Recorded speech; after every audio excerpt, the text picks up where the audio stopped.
Well, this is a story by Waddie Mitchel. We heard Waddie down at the National Storytelling Festival a number of years ago, and uh, and he was a cowboy, still is, still telling stories all around the country. But he was a cowboy at the time, and they had a chuck wagon, and their crew went out and they took care of cattle out well out in away from home. And so he said you could tell a story out there, and you could tell a story maybe once or twice, but then it kind of got old really quick, and that didn't work so well. He said, but if you set it to rhyme, you could tell it a lot of times, and it just seemed to keep working. So all of his stories are by rhyme. He writes them, and then he's written some by some other people. This one was written by Bill Hirchi, who is a cattle rancher just outside of Yellowstone Park on the west side. And it's called The Bra, and it goes like this. See, I never been much for shopping, and in fact, I try to stay away from town, and except when shipping time comes, I ain't too easily found. But the day come when I had to go, so I left the kids with Ma.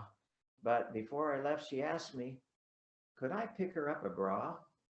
Well, without thinking, I said, sure. How tough could that job be? I bent down, kissed her, said, I'll be back by 3. Well, when I'd done all the things I needed to do, I started to regret ever offering to buy that thing, and I started working up a sweat.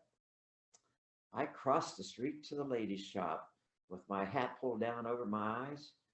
I couldn't take a chance. See, I didn't want to be recognized. Well, I walked right up to that sales clerk, didn't hem nor haw, told that lady straight out, ma'am, I'm here to buy a bra. From behind, I heard some snickers.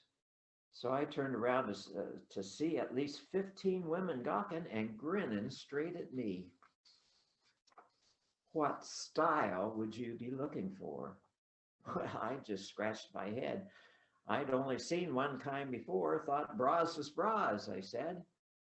She gave me a disgusted look, said, sir, that's where you're wrong.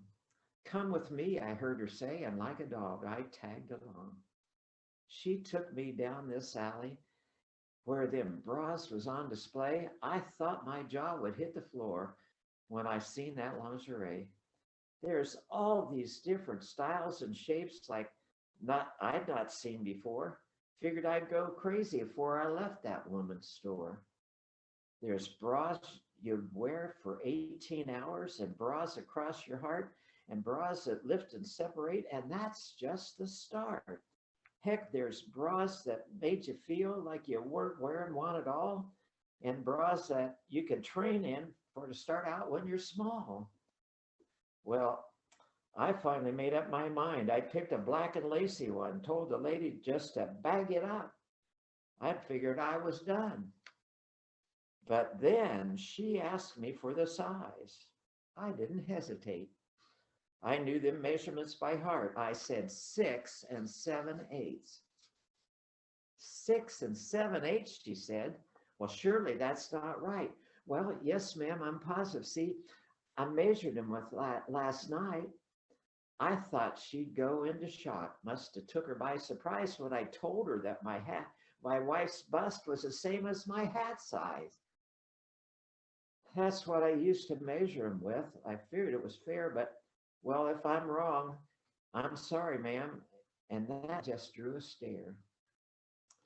By now, a crowd had gathered.